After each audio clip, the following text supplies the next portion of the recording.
This is episode 25 of That Shakespeare Life. Hello, I am Helen Ostovich, Professor Emerita of English and Cultural Studies at McMaster University. Another great method for studying the life of William Shakespeare includes listening to this. It's That Shakespeare Life with my friend Cassidy Cash.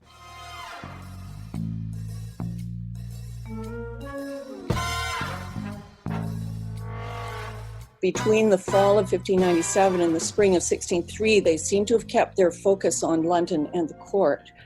And what's been interesting for me, because I've had to do more detailed work on Strange's Men, is that the same pattern is observable with Strange's in the earlier 90s. They too were focused on success in London and at court. And they only traveled when public theaters were closed because of plague or public disturbances. But it was the same limited scope for touring geographically that they followed. So it shouldn't be applied right across the board to all traveling companies. But it seems to have been the case with Chamberlain's Men and Strange's Men before them. Welcome to That Shakespeare Life with Cassidy Cash. Cassidy believes that if you desire to successfully learn or perform Shakespeare's plays, then understanding the real life and history of William Shakespeare himself is a must. That Shakespeare Life is the podcast that helps you go beyond the curtain of some of Shakespeare's most iconic works and explore the world of early modern England as Shakespeare would have lived it, learning from the writers, historians, and performers who know it best. And now, here's Cassidy. Between 1590 and 1642, there were about 20 companies of actors in London, and only 4 or 5 of those played in London proper at any one time. In addition to these companies, there were more than 100 provincial troupes that traveled around performing in the countryside. The fact that there were many more provincial troupes than city-playing companies demonstrates that for William Shakespeare's lifetime, it was actually the purpose-built theater that was new and different, while traveling companies were the traditional way to tell stories through performance. Here this week to help us understand a bit more about traveling theater companies and their relationship to William Shakespeare is our guest, Sally-Beth Maclean. Sally-Beth is the Reed Director of Research and General Editor of the Records of Early English Drama series at the University of Toronto. Her website, in collaboration with others for early modern London theatres, launched in 2011, focusing on 8 theatres north of the Thames and 6 theatres south of the Thames, which includes Shakespeare's Globe and the Rose. You can find links to her work in today's show notes. Sally-Beth, welcome to the show. Thank you. Hello. For many of us, the visual image of jesters and brightly colored jugglers appearing before the king isn't a surprising image. In fact, I think our culture has soaked up so much of that idea that we almost expect it when we find characters like the Fool in King Lear or other court entertainment in Shakespeare's plays. But when I started looking into the history behind this presentation, I was surprised to find that nobles would keep entertainment troupes on staff in their homes. And I was hoping you could introduce us to why they would employ this as a regular part of their household staff. I read that some even employed characters like acrobats, and that was so amazing to me. Okay, well, you've got a multiple question here. There must have been variations in motive that we can't know now for lack of written evidence. But it's probably safe to assume that the nobility, like the royalty, would have enjoyed entertainment of many kinds, just as we do today. So surviving records, many of them payments, suggest that the major festive occasions of the year, like the Christmas season and Shrovetide, were prime time for household performers. Special events like weddings or royal visits would have been important too, for obvious reasons. But family entertainers would not have been needed on a daily basis. And so that may have been one motive for touring, just for them to pick up extra gigs and extra payments when they weren't needed at home. There were also other motives for some patrons to allow the tours or encourage the tours even, including the desire to promote their brand, if you like, using modern speak, and to raise their profiles in areas of influence, actual or potential. Jesters, interestingly, don't appear as often on the road, so they may have stayed close to home. for the most part. Maybe they were offering the daily jokes and entertainment. But we know that patronized minstrels, musicians, bear wards, and players toured from the Middle Ages onward. If this was the traditional model for nobles to provide entertainment with their staff, and you alluded to this, did traveling companies begin because they weren't needed every day? I mean, I was under the impression that the household staff played dual roles, like they might be the butler during the day and they're the juggler during events, but this was actually a theater company employed at the household of a noble, and then the noble would send them off as a traveling company. Is that what you're saying? Well, in the Middle Ages, the medieval period in particular, you don't have professional companies with theater bases the way you do in the Elizabethan period. And the entertainers weren't as numerous in an individual troupe, but you would get a couple of players, for instance, or a couple of minstrels who would not have been needed on a daily basis. Sometimes they did have another function when they traveled, so they might be carrying messages from one household to another, or connecting with, for official reasons, with people in other parts of the countryside. But as entertainers, it seems certainly to be true that traveling some of the time during the year became common in the medieval period, and then obviously developed even further with professional companies in the Renaissance period. An often repeated part of Shakespeare's history are reports that one traveling company called Leicester's Men visited Stratford when William Shakespeare was young. And this occurrence is held up as influencing a young William Shakespeare because his father, John Shakespeare, was the man who had to approve the traveling playing companies. Now, why did John Shakespeare have to approve the players? And what was that process, and why was it used? Well, just to slightly revise the role of John Shakespeare here, he wasn't consistently in this seat of authority to approve performances through the 1570s. So there would have been others involved in approvals at the time. Touring companies, as a norm, were required to present official licenses allowing them to tour to the mayor or equivalent town official, who then issued permission for them to perform in the town.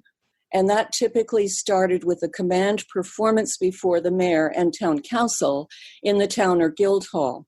Later in the period, we more often find records of their dismissal without performance because of plague concerns, or increasingly in the early 17th century because of sterner Protestant influences on some town councils. But this was a requirement across the countryside for them to present their license to tour. There's a book called Architecture and Power by Robert Tytler that's actually quite interesting on this subject and gives more detail from the civic perspective on the mayor's seat of authority in the guild hall or town hall and the reasons why command performances were a requirement. This licensing is because I don't know if there were theater companies that would try to perform outside of this patronage, but that's kind of why the patronage was so important to be representing a noble, is it was actually illegal at this time to show up and try to perform a play if you weren't supported by a noble. Yes, that's right. And actually it's one of the fun developments in the early 17th century is you get more rogue troupes or troupes providing fake licenses, pretending to be another company. So there were some interesting records that relate to this. Well, do you think that this did impact a young Shakespeare? Do you think that the playing companies coming through Stratford when he was young would have influenced his decision to become a playwright later on? Oh, I think so. I guess I can give you a little background. Stratford wasn't on one of the main roads in the period, but it was close to Coventry, which was an important hub and a magnet for players. And it was just down the road from Warwick and Kenilworth castles. So it's no surprise that Leicester and his brother, the Earl of Warwick, both had troupes who came by. And there are other companies we know about. This is just my personal opinion, but I think Shakespeare must have been affected by the players visiting the town because they performed in the very same building where he went to school. The Stratford Guildhall also housed King Edward VI Grammar School on its upper floor, and he attended that school. So it's really easy to imagine the impact of an acting troupe's visit to the town, and in particular, the excitement around performances in that building. And just as a plug for that building, some of your listeners might be interested to know that it survives and on Church Street in Stratford.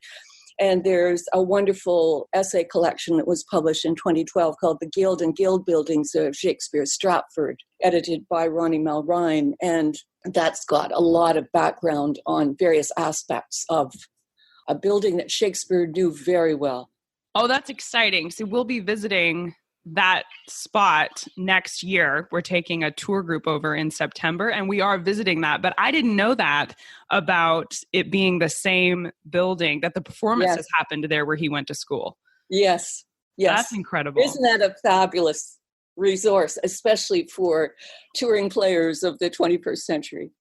Well, there's this anecdote about Shakespeare that I want to ask you about, and it suggests that the bard might have taken the place of a player who was in one of these traveling companies visiting Stratford. That the story goes that the player died tragically in a street brawl, and they were short this character, and that Shakespeare stepped in, and that somehow started Shakespeare's acting career. So the question is, would that be plausible? Would Shakespeare have been in a position to step in and take over this part of the traveling company? Was that his start into acting? Oh, you're getting into deep speculation with that question. And I would just say, I think we can all have fun speculating about which acting company Shakespeare might first have joined. But as you say, there's no clinching evidence found yet to answer that question. What we do know is that he was writing for the company of Strange's Men at the Rose Theatre in the early 90s. So he's first known to be affiliated with Lord Strange's Men, which was the leading company at court and at the Rose at that time. And the Strange's Men then moved on to join the Chamberlain's Men in 1594, which of course is the company that we all know Shakespeare was closely connected with. Well, did they travel, though, with the Lord Chamberlain's Men? I know that performances in London were often shut down because of plague. Would they go back to being a traveling company then during these periods, or seasonally, like the Globe was open during the winter? So would they travel and perform at nobles' houses when it was too cold to be at the Globe? Well, if we're talking about the early 90s and Chamberlain's Men, I've actually had occasion in the past to track their tours. And I've been really struck by the relatively limited number and extent of the tours. And this is in a period when you get other companies like Admiral's Men or the Queen's Men traveling much more widely across the countryside. So in their first 4 years of operation, Chamberlain's did travel a bit in the summer season, but they stuck mostly to the south. And between the fall of 1597 and the spring of 1603, they seem to have kept their focus on London and the court. And what's been interesting for me, because I've had to do more detailed work on Strange's Men, is that the same pattern is observable with Strange's in the earlier 90s. They too were focused on success in London and at court. And they only traveled when public theaters were closed because of plague or public disturbances. But it was the same limited scope for touring geographically that they followed. So there you go. Well, being forced to tour, that's an expression that's very familiar. It shouldn't be applied right across the board to all traveling companies. But it seems to have been the case with Chamberlain's Men and Strange's Men before them. Well, when a company is performing a play on the road, the conventions for what happens on the stage is different because there's no formal stage, and just practically speaking, I would think that the company would be limited in how much they could carry as far as props and costumes go. So how did the variation in format change the way Shakespeare's plays were performed when they were on the road instead of being in the purpose-built theater? Okay, well, you're right about the limitations and what could have been transported. I'm going to refer you to Reed's Patrons and Performances website here, and it's easy just to Google that title on the web, because that's where you can search very specifically on the wide range of venue that these players were faced with in the provinces. I've been referring to them for quite a few years now as the alternative theaters. They were not purpose-built theaters. The dimensions of the performance spaces, the number of doors for exits and entrances, the placement of the audiences all varied. And there was a lack of green rooms, traps, or minstrels galleries, even in private residences that could function as the heavens. And that would have impacted performances that had first been mounted in public theaters. So I think the actors had to be quickly resourceful and adapt when they arrived at a location, whether it was a town hall, a guild hall, a private residence. And some adjustment in scripts undoubtedly resulted. I doubt very much that they would have carried larger props or set pieces across the countryside. That's just a practical issue. And it may have affected their choice of touring repertory as well. And I think that's a subject we're studying. And I don't think it's been taken up with enough attention yet. Which was my follow-on question, because it sounds like that would just the format of traveling would impact which of the plays that he would choose to take on the road, because it would have to be something that could be successfully done in a limited environment. Well, I agree with you. I think that's right. Not everybody would agree, but I think that's right. As far as Shakespeare is concerned, we really just don't know how Shakespeare's plays were altered on the road. And for that matter, which ones toured. And that's more a matter of the type of record that survives for touring performers, typically accounts. You know, and an accountant doesn't care what the play was called. Yeah, just as long as we get paid, thanks. Yeah, what do we have to pay? Who is the patron? Because they have to show respect for the patron. It was a hierarchical society, and it was very important that certain patrons' companies would be paid more, for instance, than some of the local boys. You can see the pecking order in the type of reward level. Did they care who the actors were? Nope. Did they want to describe how the audience reacted? Nope. The number of eyewitness accounts is, pathetically small. Oh, it's sad that they wouldn't have been impressed with it being William Shakespeare, but I understand. Yeah. Well, now, as I understand it, there was something of a class distinction between playing companies, and it seems like traveling companies were seen as less successful, or you weren't as good at theater if you were traveling than if you had your own purpose-built theater in London. And that was surprising to me, because it seems like traveling companies were more of the norm, whereas the Globe and the purpose-built theaters that were being put in place were the new kids on the block. So why were traveling companies having to prove their reputation instead of the other way around? Well, for a start, some of the traveling companies did have London bases. So, there were some who had more ambitious careers in terms of touring than Shakespeare's companies seem to have. But the companies viewed as most successful in his era must have been those who were invited to play at court.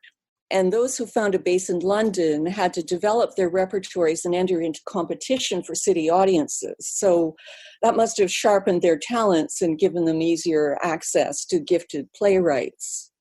But that includes Admiral's Men who did tour. Edward Allen is the star of the Admiral's Men, and we know that they certainly continued to tour. And when you get to the period of James and Charles I, you've got royal companies who continue to tour as well.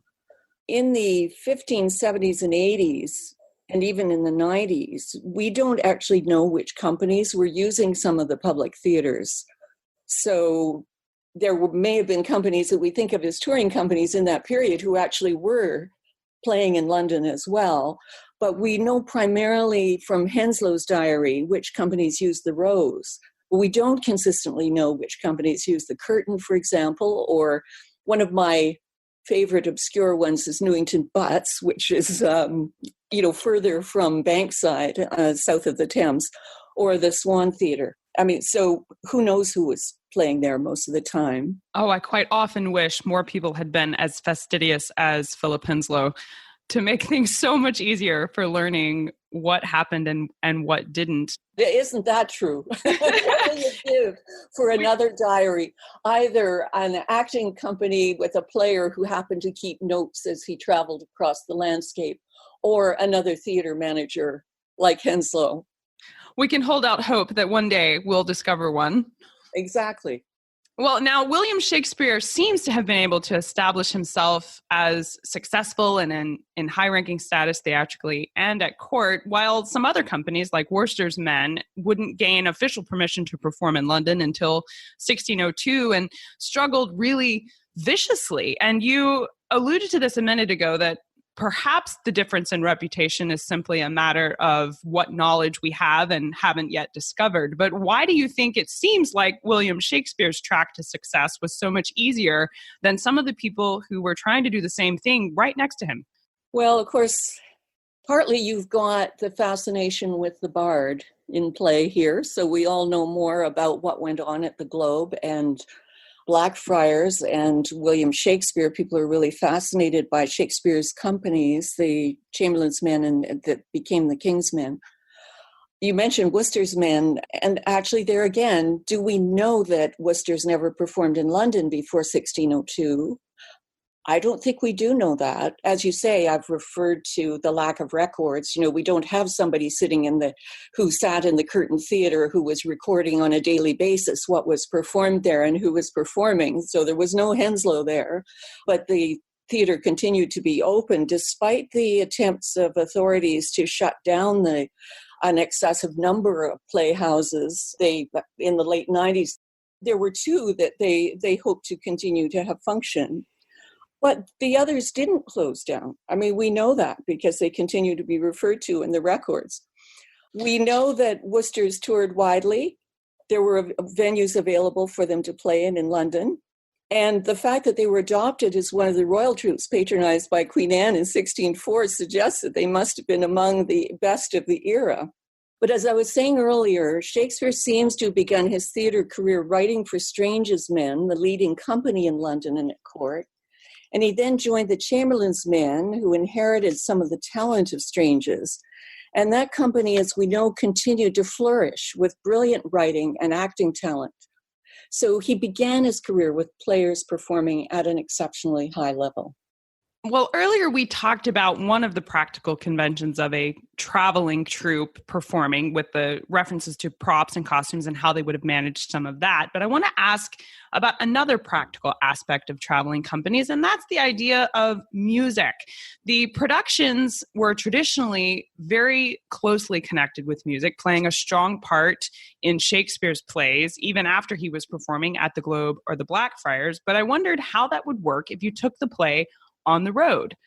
Well, given some of Shakespeare's play texts, we know that some of the players in his company must have had singing ability, and some could have played instruments, though the touring records, alas, do not reveal those details, these elliptical touring records.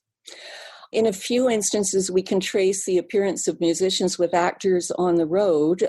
So, for example, the Children of the Chapel appeared at the same time as Queen's Men on their 1591 tour. But also, it's possible that they hired local town musicians if the need arose.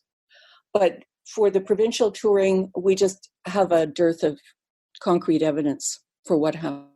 So how were the traveling companies scheduled? I mean, I think of modern theater, and you could be months up to a year ahead of time of promoting these things to get people out and buy the tickets and come to the performance. And it really sounds like a traveling playing company in Shakespeare's time would show up in the town with their piece of paper from their noble and say, "Hi, we're here to perform a play." How in the world did this make money? Did people come out and see it just because they showed up? Or what was the advertising plan for these traveling companies? And how long would they stay there to perform these plays? Yeah, well, again, a lack of records. We don't have any provincial playbills, for example, surviving from the period that I know of. So their advertising strategies are mostly a mystery. But we know that they would have made an entrance in the town wearing their patron's livery or badge, and some probably bringing a car with colorful props and costumes. So you can imagine they would have stood out in a crowd. They probably trumpeted their arrival. It was in their interest to promote once they arrived in a town. The length of their stay in each town undoubtedly varied, but it's mostly not documented either. In some of the major towns, we know that a week could have been the length, especially, for example, during a 9-day fair, such as St. James's Fair in Bristol. Here we're lucky because Edward Allen's letters from the road to his family tell us that strangest men stayed in that area for that long. Another instance comes from Gloucester, where a 1580 civic ordinance tells us that the Queen's players were allowed 3 performances over 3 days. A company with a patron holding the rank of baron or above could offer 2 performances over 2 days, and lesser players were allowed once. But what typically survives, as I've said before, is only the record of payment for the mayor's performance. So you don't know whether there were other performances in a town at locations that didn't keep official records, such as inns, for instance. And of course, as we were just saying, we haven't found the players' journals that might tell us more about life on the touring circuit. Well, we'll definitely keep looking for these things. I'm excited about that part of Shakespeare history, actually, that there is the chance that we'll find something in the future that changes what we think we know or informs more of what we think we know. Mm-hmm. You mentioned that Shakespeare kind of did both. He had his purpose-built theater and he was at least involved in traveling companies. And I wonder, how did he do both? With these various forms of entertainment, how did these many options impact Shakespeare? And why was it not a conflict of interest for him professionally to have sort of a hand in multiple different ways of performing his plays? Actors want audiences, don't they? They want to have lucrative performances. Come one, come all, you know? Exactly. So the best gig in existence was the gig at court. So we know that Shakespeare was really fortunate with the companies that he belonged to because they seem to have gained ascendancy on the court schedule pretty early on. And it must have been because they had superior talents and writing. There's no conflict of interest in a hierarchical society when the king or queen snaps their fingers and says, I need entertainment at Christmas. You're there. You're there. You're there. And certainly by the time that Shakespeare had joined the acting profession, the London theaters were really gaining strength. I mean, they had the potential for wider, more diverse audiences. They developed repertory so that they had a really quite an awe-inspiring number of different plays that they were offering to keep the London crowds coming. The advantage of touring, especially if the theaters were closed, as they were sometimes because of plague or local riots, the London authorities, civic authorities, were increasingly concerned about crowd control, and they didn't want apprentices going to the theater in their off days for fear of large congregations of people that might get into mischief. And they probably didn't much like the theater either. Touring sometimes was the only choice, so you got no conflict because the court season for performances, like private households, tended to be Christmas and Shrovetide. So at that period in the year between late December and early February, that would have been it could even go into early March. So the rest of the year was really theirs to deal with as best they could. And touring was definitely a positive option. One of the advantages of touring is you don't have to take as many plays. You don't have to mount as many plays. If you're only staying for 3 performances in a town, you could even offer the same play 3 times, or you could have 2, but you don't have to take your full repertory along with you. And for practical reasons, they wouldn't have wanted to take all the props and costumes for 24 plays, for instance. So touring was complementary, I think. I could just see Shakespeare and Burbage fighting with each other going, we're not staging the entire Battle of Bosworth and the witches from Macbeth, Yes. Pick one. Although it's fun to think of which of those plays would have been easier for them to take along. And maybe the battle plays, the plays that feature battles, would have been easier. What do you need for a battle? You need your actors, you need some swords, maybe and a great deal of noise. Taking horses. That is a very fun question. I think in talking with you, traveling companies deserve much more attention than I think we're going to be able to cover today. And in addition to the resources you've already mentioned, I wonder if you can point us in the direction of some good books or blogs that we should look at to be able to learn more about this topic and its impact on Shakespeare's life. Yeah, I can mention some standard works, a couple of standard works. E.K. Chambers' 4-volume Elizabethan Stage continues to be a seminal work. Andrew Gurr's Shakespearean Playing Companies is also a standard that many people know. I'm very fond of Richard Dutton's Oxford Handbook of Early Modern Theatre because it has many important essays on early modern theatre, obviously, including one on touring by Peter Greenfield. Peter's also very recently written another essay on touring companies and their plays before 1570. That's just published, the Routledge Research Companion to Early Drama and Performance. The late Barbara Palmer had access to many as yet unpublished household accounts. So her 2005 Shakespeare Quarterly essay is an important addition to the topic. And that one's titled Early Modern Mobility, Players, Payments, and Patrons. I should also mention Siobhan Keenan's book, Traveling Players in Shakespeare's England, that was published in 2002. I don't know whether you've made a note of my books with Scott Macmillan, The Queen's Men and Their Plays, and the book with Lawrence Manley, published more recently, Lord Strange's Men and Their Plays. I have actually made a note of them in the show notes for today's episode, but I should have mentioned them as well, so I'm glad that you did. Well, they're excellent resources to check out. The other thing, the Read series for touring provincial records is obviously a go-to. That's Records of Early English Drama. And there is a website for the Read series and also the Read Online. We're starting to publish our records collections as digital editions, and they're open access. So if you go to Read Online, you'll find the records now for the County of Staffordshire and Berkshire, and we're working on Hampshire now. So that's going to be an increasingly valuable site, and we're hoping to get what are called the legacy volumes in there eventually as well, but that's quite a funding challenge. Oh, that's exciting. What a great resource. Yeah, now the related Patrons and Performances website, which I mentioned, you may already have a reference for, but I can give you the URL for that. It's packed with easily searchable biographical data on patrons, their performance troupes and events in the provinces that have been culled from our published volumes, as well as new research on their performance venues. And the performance venue section includes images, ground plans, architectural history, and bibliography. So it's not reproducing data that's already published in the Read volumes. It's actually adding and expanding on it.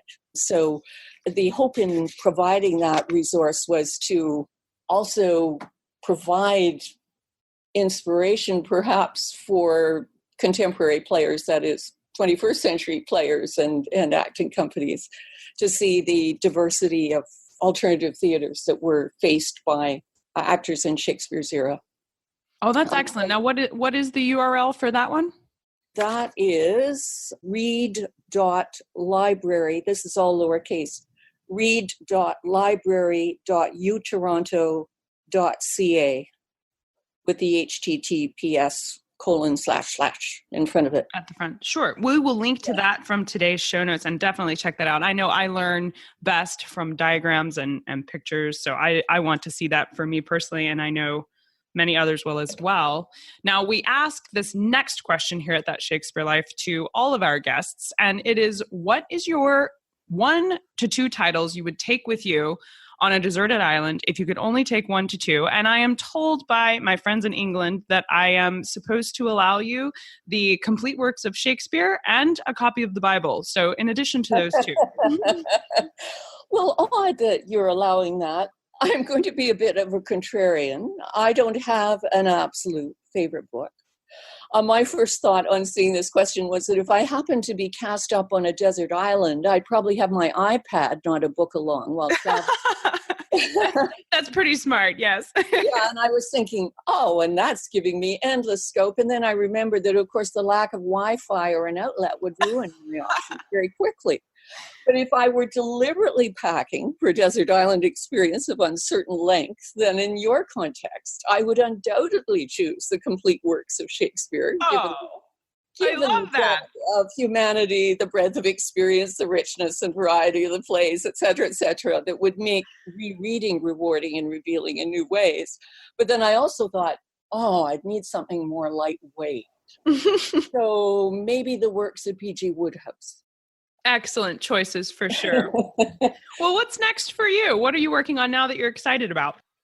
Okay, well, I am coming to grips with the possibility of focused digital editions of the dramatic records for several theaters south of the Thames, starting with Philip Henslow's 2. So the Rose Theatre records and the Hope Bear Garden Theatre records. And these will be destined for the Reed series, and I hope will feature linked GIS mapping for Southwark and our Early Modern London Theatre's website, plus external links to Grace Iapolo's Henslow Allen digitization project, which has such wonderful manuscript images, and other resources on the wider web that are still to be negotiated. So here's my question for you. Can you see value in classrooms for editions of this kind? I think any opportunity to help people learn more is a good thing. And the hope is that increasingly, as people are using digital resources, that this may be the way to reach students beyond the print resources of a library. Well, Sally-Beth Maclean, Reed Director of Research and General Editor of the Records of Early Modern Drama at the University of Toronto, thank you so much for spending your time with us today and helping us understand traveling playing companies and their role in Shakespeare's life. We appreciate you being here, and it's been a very fun conversation. It's been fun for me too. Thanks, Cassidy. In today's episode, Sally-Beth Maclean mentions Richard Dutton as one of the authors she recommends you check out to learn more about traveling playing companies. And Mr. Dutton has been a guest on That Shakespeare Life. And the episode where he shares his expertise with you is linked in today's show notes for this episode at CassidyCash.com/episode 25. That's CassidyCash.com/EP25. The link to his episode, as well as links to the other books and resources that Sally-Beth recommended today, along with a link to the work that she's doing in the theaters like Shakespeare's Globe, can all be found in those show notes. To get up close and personal with some of the history you learned about in today's episode, you can travel with That Shakespeare Girl in September 2019. I have partnered with British History Tours to offer the ultimate Shakespeare experience in London and Stratford, seeing where William Shakespeare worked, lived, and how he built his enduring legacy. We'll see places like the Globe Theatre, and you'll learn all about staging and performance and his life living in London and Stratford. To get all the details and to sign up to be notified when tickets go on general release later this year, visit CassidyCash.com/travel Shakespeare. Thank you for listening to That Shakespeare Life. As always, the best conversations happen after the episode over at CassidyCash.com. Become a part of a vibrant Shakespeare conversation by adding your voice over at the website. Until next time, remember, when you want to know William Shakespeare, you have to go behind the curtain and into That Shakespeare Life.